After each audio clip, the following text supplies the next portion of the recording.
Buenos días, es un placer darle la bienvenida a todos ustedes aquí, a la capital de la nación, en esta convención de esos que son pro Israel y pro los Estados Unidos. Thank you very much. For those of you who are terrorized, I might continue for the next few minutes in Spanish. Let me thank my dear friend Lonnie Kaplan for his gracious introduction. I'm honored to speak to so many with whom I have stood shoulder to shoulder for so long, sometimes against the odds, often against the broader international community, and sometimes at our own political peril. But we have always stood together when it comes to the security of the state of Israel, and it is one of the hallmarks of this organization. I'm especially honored this morning to share the stage with Prime Minister Netanyahu, a powerful voice for a strong, secure, and democratic Israel. He is the personification of the sentiment John Kennedy once expressed when he said, "Israel was not created in order to disappear. Israel will endure and flourish. It is the child of hope and the home of the brave. It carries the shield of democracy and it honors the sword of freedom." Like Israel, Benjamin Netanyahu was certainly not created to disappear. And I know with the shield of democracy in one hand and the sword of freedom in the other, he will inform and inspire us as he always has. One other reflection. I am proud to appear before AIPAC as the manifestation of what participatory democracy is all about, citizens seeking to petition their government. So when some criticize your motives, I would simply remind them of the first three words of the preamble of the Constitution of the United States that says, we the people, and that's who you all are.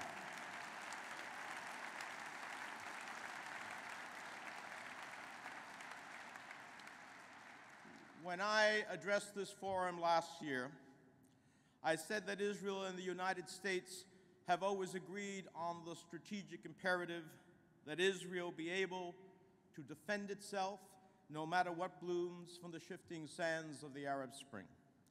Now, 1 year later, I look at the world and I am deeply concerned.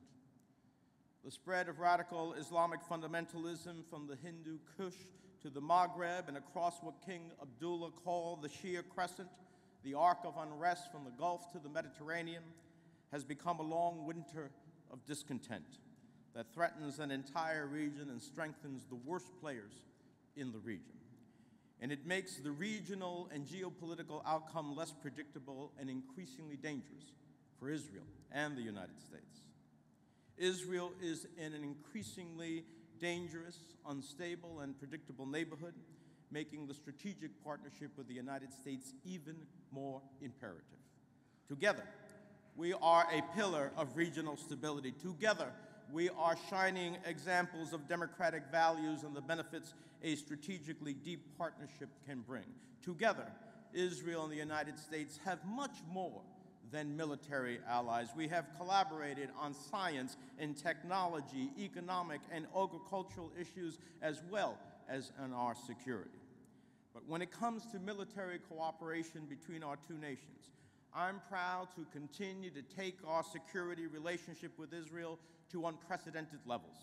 From the Iron Dome system that protects Israel from rocket attacks to rigorously ensuring Israel's qualitative military edge, all of us are safer and more secure because of that strategic relationship.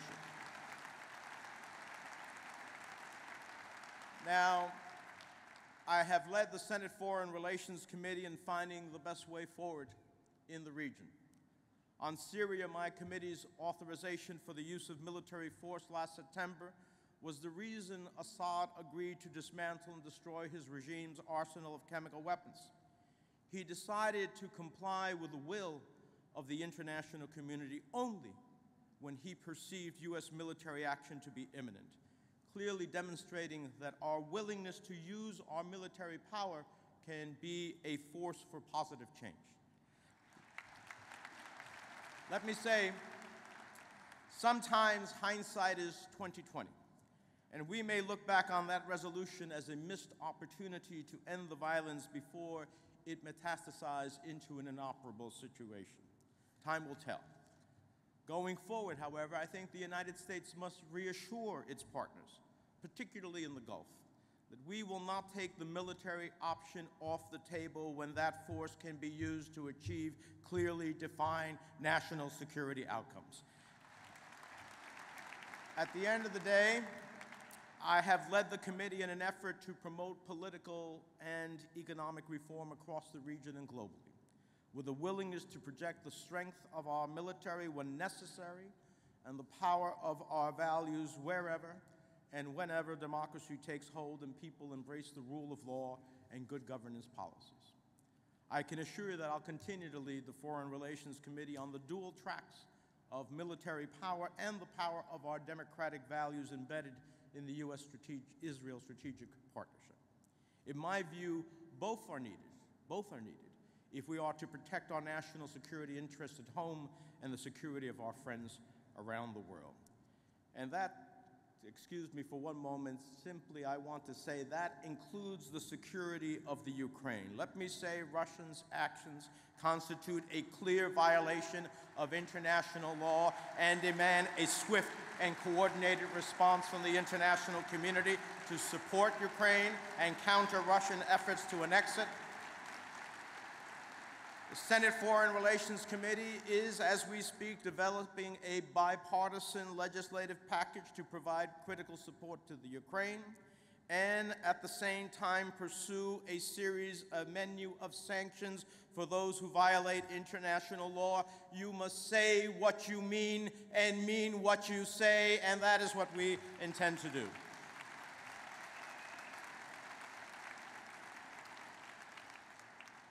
Now, I think most of you, I may not have obviously met each and every one of you, know me. You know what I stand for. You know what I believe in. And when it comes to Iran, I have stood with you and have stood against so many in my own party. Ladies and gentlemen, I have worked on Iran. I have worked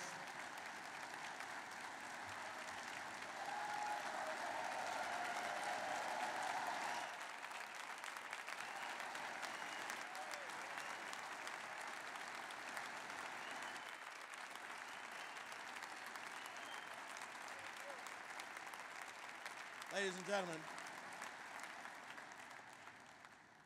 I have worked on Iran's nuclear issues for 21 years, starting when I was a member of the House, when I found out that the United States was sending voluntary contributions to the International Atomic Energy Administration, whose voluntary contributions above our membership dues were going to do what? To create operational capacity at the Bushehr nuclear facility. Not in the national interest of the United States, not in the national interest of the State of Israel. For a decade, I was told that my concerns had no legitimate basis, that Iran would never be able to bring the Bushehr plant online, and that Iran's nuclear activities were not the most major concern. History has shown us that those assessments about Iran's abilities and intentions were simply wrong then, and I believe they are wrong today. If past is prologue, I'm skeptical of Iran keeping its promises. So let me give you my assessment of the way forward from the joint plan of action agreed to by the members of the P5+1 in Iran, and what we should expect before we move from an interim to a final comprehensive agreement that verifiably, and we would hope permanently, dismantles Iran's nuclear weapon program. As I have said repeatedly, I support a diplomatic progress program to get us to a deal. However, this diplomatic process must be reinforced by continuous international commitment to sanctions regime against Iran. It is clear that only intense, punishing economic pressure influences Iranian leaders. So we must keep the pressure on we must not let them obstruct, and we can't let them obfuscate and delay their way to dismantling the sanctions that we have worked together to build, to bring them to the table, to get to the point of making sure they never have the ability to create one nuclear bomb. I certainly will continue to do all I can to make sure we do not dismantle the sanctions regime until and unless Iran dismantles their ability to create even one bomb. What troubles me, and what I believe troubles many of you, is that the international community seems to want any deal more than it wants a good deal. Let's understand that we need to ensure that Iran cannot delay away sanctions while they retain the ability to resume their weapons program at any time. The longer we let them delay, the swifter their research and development brings new, more powerful centrifuges, and the closer they get to breakout capability. And it is that capability that must be dismantled, period. Then we would have a good deal. We cannot let the international sanctions regime unravel before we have that better deal that verifiably dismantles Iran's ability to produce highly enriched uranium, a deal that fully addresses the weaponization aspects of Iran's nuclear program. The problem is that the mere possibility that sanctions might be lifted has already brought a rush of business delegations to Tehran. So let me be clear, I support the administration's diplomatic efforts. I've always supported a two-track policy of diplomacy and sanctions. But at the same time, I am convinced that we should only relieve pressure on Iran in exchange for verifiable concessions that will dismantle Iran's illicit nuclear program. And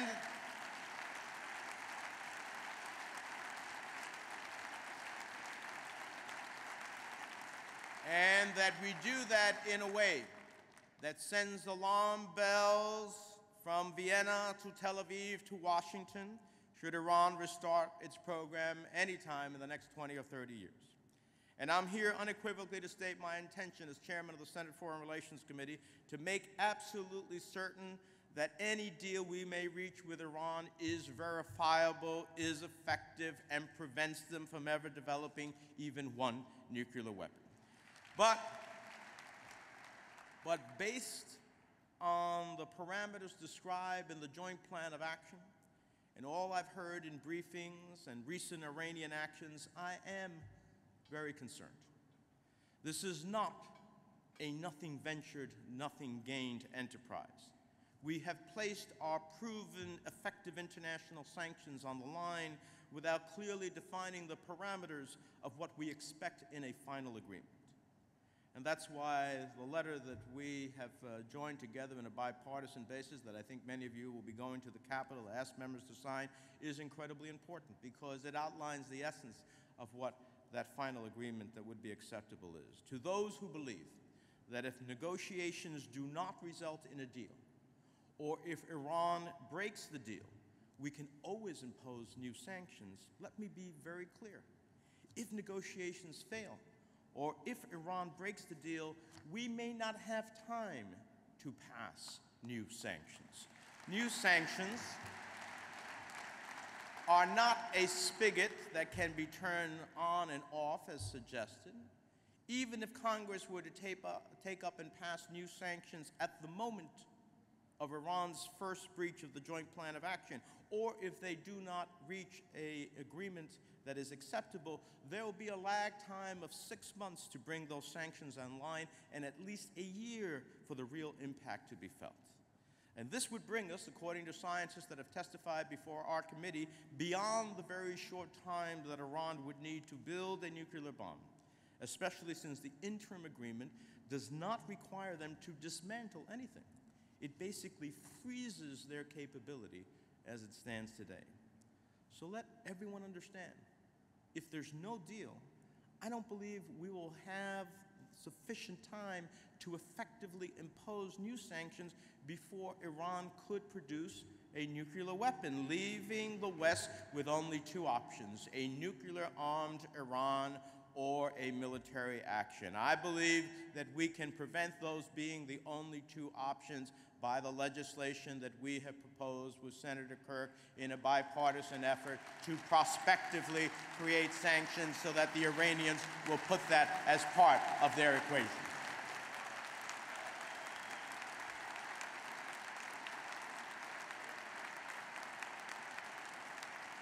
In my view, Iran's strategy is to use these negotiations to mothball its nuclear infrastructure program just long enough to undo the international sanctions regime. Iran is insisting on keeping core elements of its program: enrichment, the Iraq heavy water reactor, the underground Fordo facility, the Parchin military complex.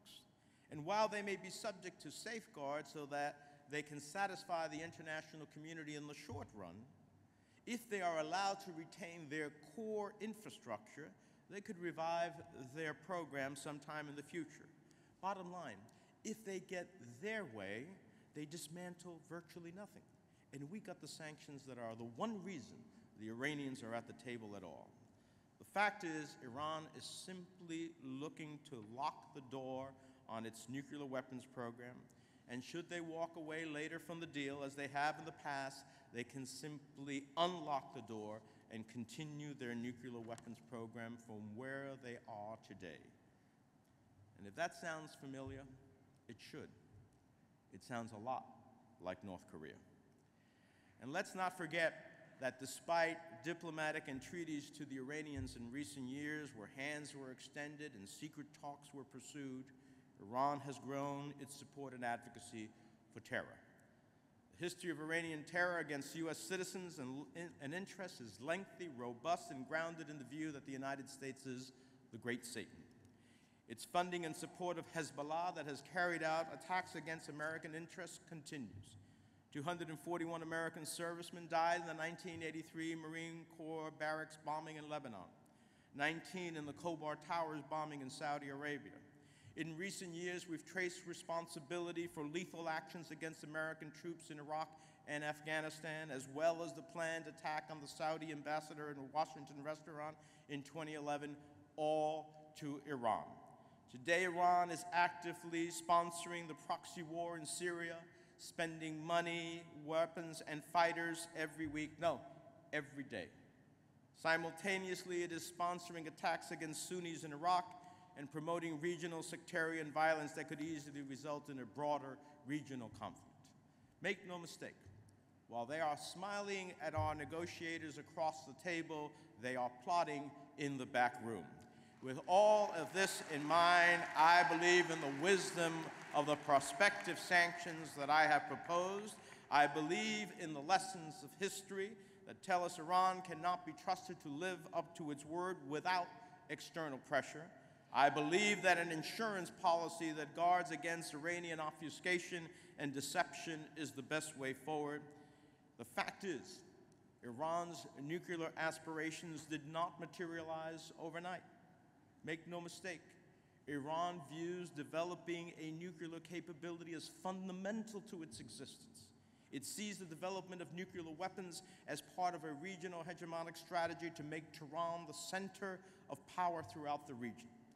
That is why our allies and partners in the region, not just Israelis, but Emiratis and Saudis and others, are so skeptical and so concerned. So while I welcome diplomatic efforts, and I share the hope that the administration can achieve a final comprehensive agreement that eliminates this threat to global peace and security, I am deeply, deeply skeptical based upon these 21 years of experience. At a minimum, we need to send a message to Iran that our patience is not unlimited, and a message to the international community that sanctions regime has not weakened, and this is not an opportunity to re-engage with Tehran. And in my view, it's time to put Iranian rhetoric to the test. If we are to take President Rouhani's word that he said in Davos that Iran does not seek nuclear weapons. If that's true, then the Iranian government should not have any problems with the obvious follow-up to that claim, starting with the verifiable dismantling of its illicit nuclear infrastructure. That is all the sanctions legislation seeks. I don't believe we should settle for anything less. Do any of you believe we should settle for anything less? So let me close by saying at the end of the day, we cannot know what the future will hold. We do not know what will bloom from the shifting sands of the Middle East. But what we do know, what we must understand, is that the United States must be the one to step up to help to protect the Israeli people and counter the threat that would be posed by a nuclear Iran. I have said many times before and will repeat here again, the Holocaust was the most sinister possible reminder that the Jewish population in exile was in constant jeopardy. It was a definitive argument that anti-Semitism could appear anywhere, and its horrors galvanized international support for the State of Israel. But while the Shoah may have a central role in Israel's identity, it is not the reason behind its founding, and it is not the main reason for its existence. The modern establishment of the State of Israel has long and deep roots going back to the times of Abraham and Sarah. There is no denying the Jewish people a legitimate right to live in peace, in security, in a homeland to which they have a connection for thousands of years, and that has not changed through the centuries.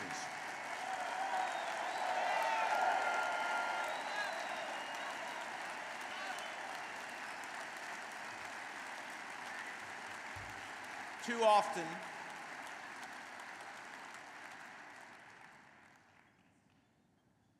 often, the past is truly prologue. And next week, on March 15th, is the start of Purim, a holiday that marks the deliverance of the Jewish people in the ancient empire of Persia, now Iran.